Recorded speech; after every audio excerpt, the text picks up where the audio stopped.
Alô, comunidade das redes sociais! Mais uma vez aqui para tratarmos de mais um tema. E hoje eu gostaria de falar de um tema que tem o seguinte título: Novos pecados e novos infernos. Ou seja, quando nós nos referimos à ideia de pecado dos textos clássicos religiosos originais, nós percebemos que houve um homem acompanhado da sua esposa e o casal Adão e Eva pecou. Evidentemente que ao Adão pecar, as consequências do pecado original atingiram o seu corpo.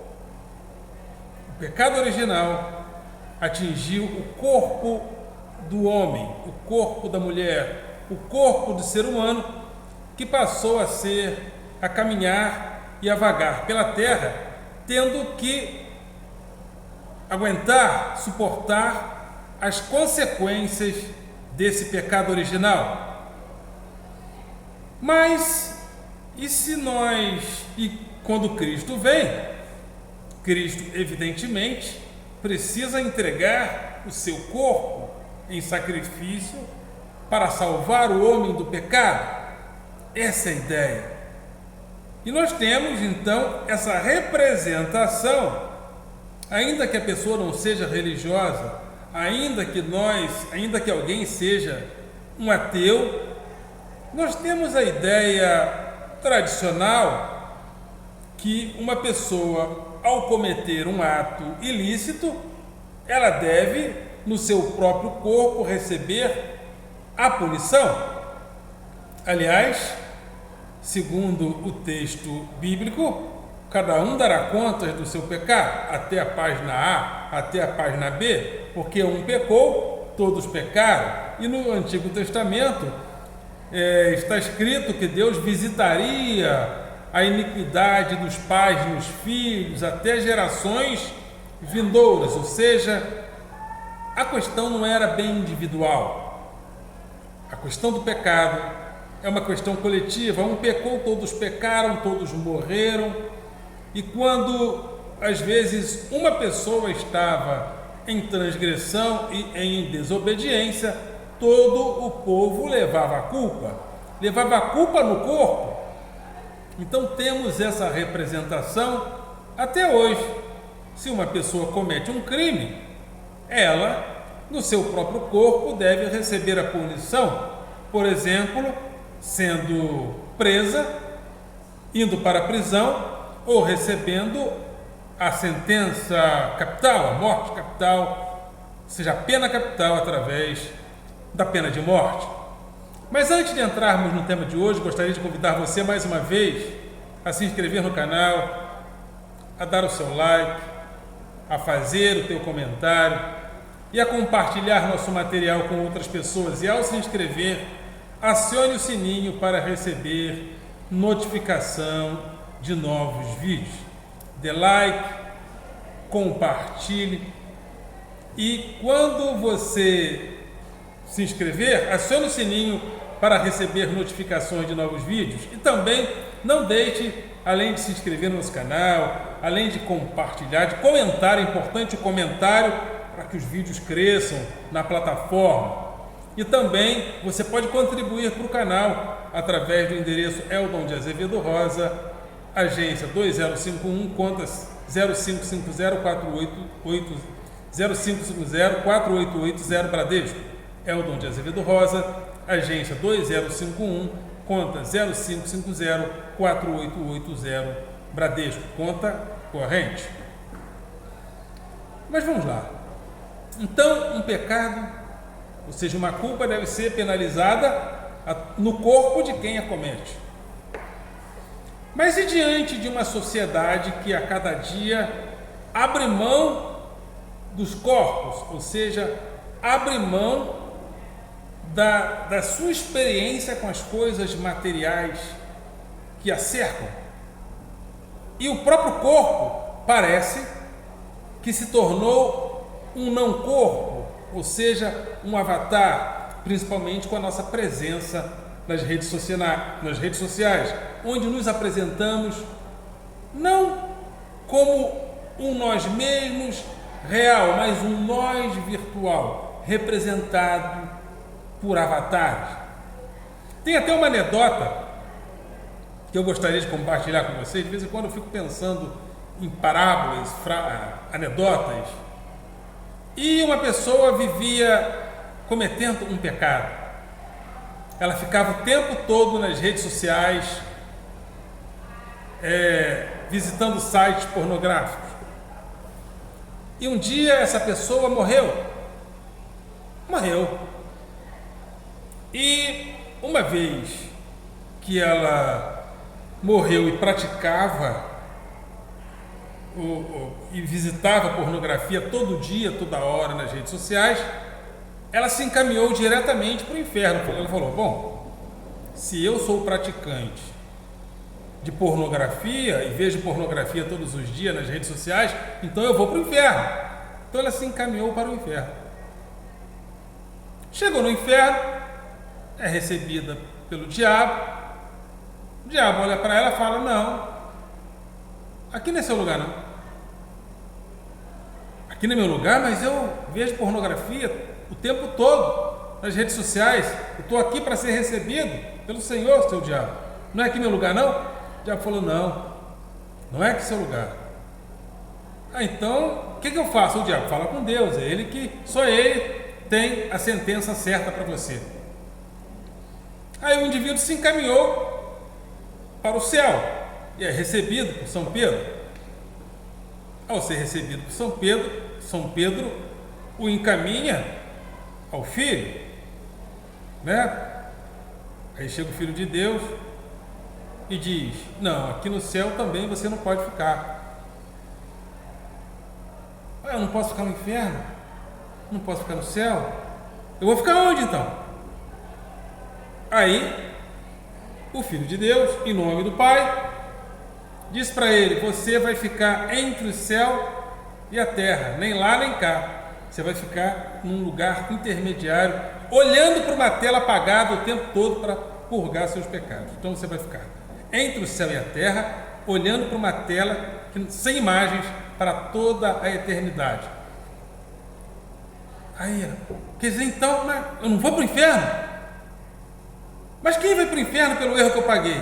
Aí Jesus falou: seu avatar. Aí a pessoa olhou para o inferno, o avatar dela estava no inferno. O que isso quer dizer? É que se o pecado ou o bem é feito por intermédio do corpo, se nós vivemos uma sociedade como a nossa, que abre mão dos corpos e vive em torno da imagem virtual, até aquilo que nós fazemos supostamente como pecado, como erro, pode ser relativizado, porque se nós fazemos uma sociedade sem corpos, é como se não fôssemos nós de fato que fazemos, ou seja, não é o nós real que faz, é o nós virtual, é o avatar.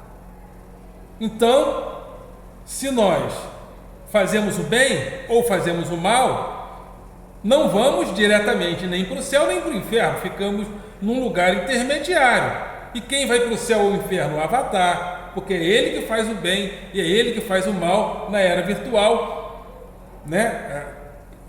Evidentemente, estou apresentando essa teoria porque vivemos uma sociedade sem corpos. Sem corpo, ou seja, onde o corpo não é mais a referência. É engraçado que, às vezes, em política a gente percebe muito isso. O sujeito tem um candidato. O candidato dele usa o corpo dele para fazer várias coisas que não parecem ruins. Às vezes ele fala, o sujeito olha e diz: não, mas eu estou com ele.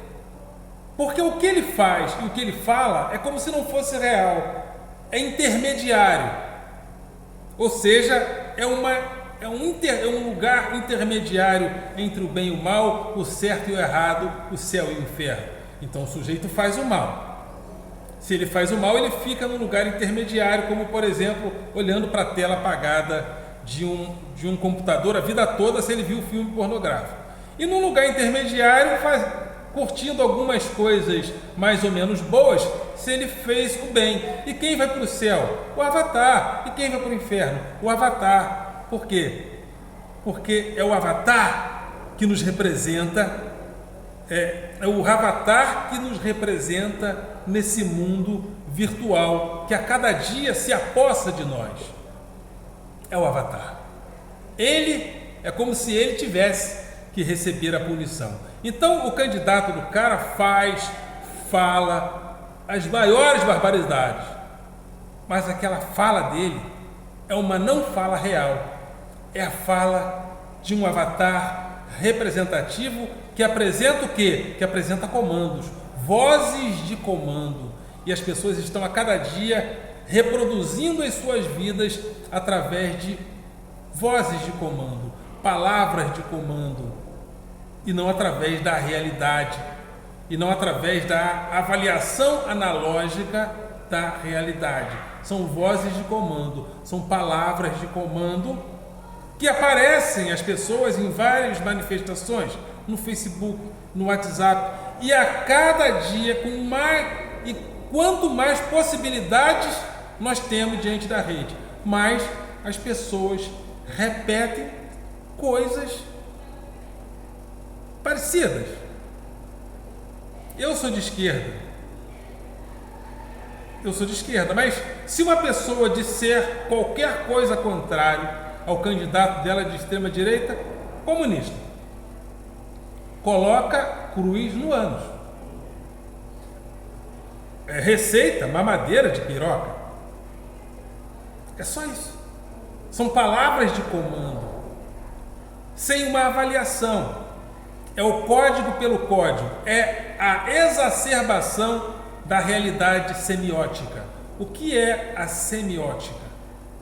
Semiótica é uma disciplina da filosofia também, que estuda símbolos, signos, sinais, criptografias, principalmente agora. E os símbolos sempre estão presentes. Eu estou aqui numa sala de aula. Há uma série de símbolos, de signos e de sinais. Ali tem uma porta, aqui tem um quadro que dá um sinal do que eu devo fazer, aqui tem as carteiras, que harmonizam o ambiente de acordo com o comportamento esperado. Então, aqui é um ritual diário, onde um professor fala de pé, os alunos sentados olham para ele, e toda uma simbologia no entorno. Mas aqui é, teoricamente, mais analógico as coisas. Só que, como o trabalho, o mundo do trabalho, o mundo da produção se digitalizou, é como se essa digitalização exacerbasse os símbolos, porque os homens saíram das fábricas, os trabalhadores saíram das fábricas, e as relações analógicas foram minguando, porque as máquinas só obedecem a símbolos, signos e sinais.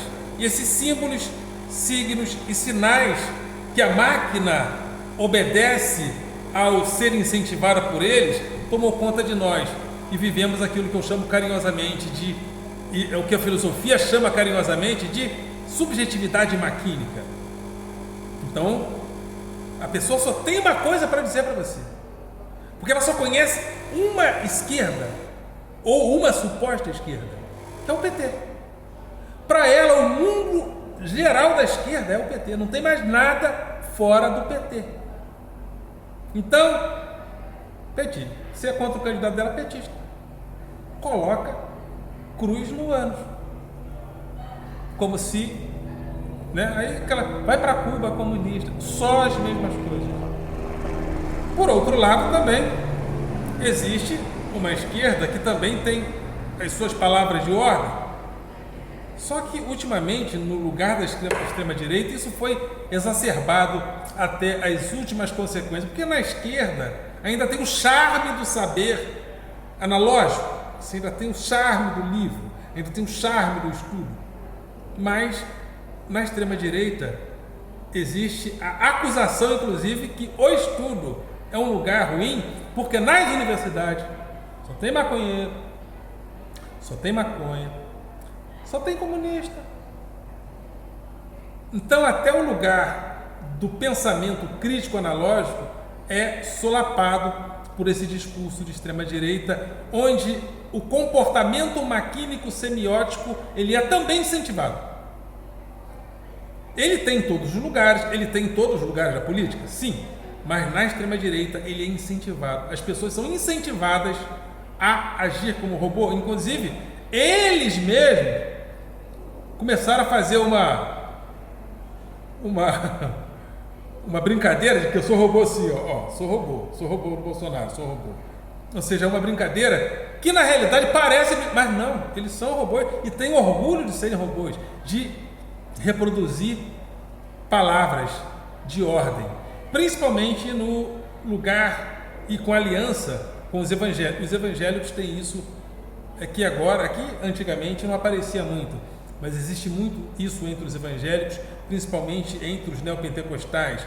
A pessoa que obedece palavra de ordem porque o homem que está pregando é um homem de Deus, é a voz de Deus na vida dela. Então, a pessoa obedece aquela voz de comando, aquela voz de Deus, e o pastor mesmo determina que certas pessoas sejam os conselheiros, ou seja, a cobertura.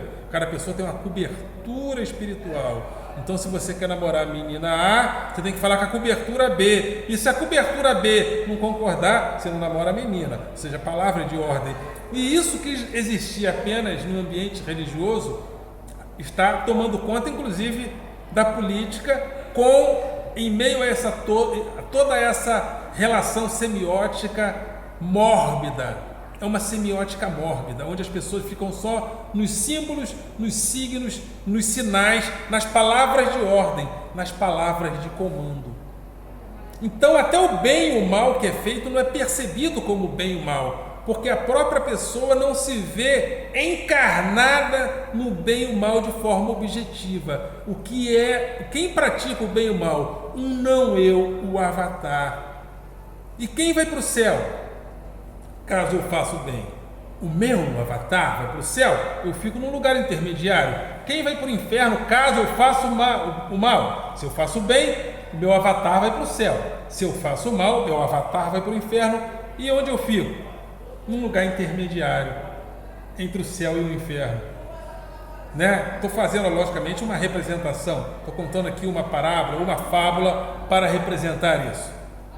Então, sujeito via pornografia o tempo todo.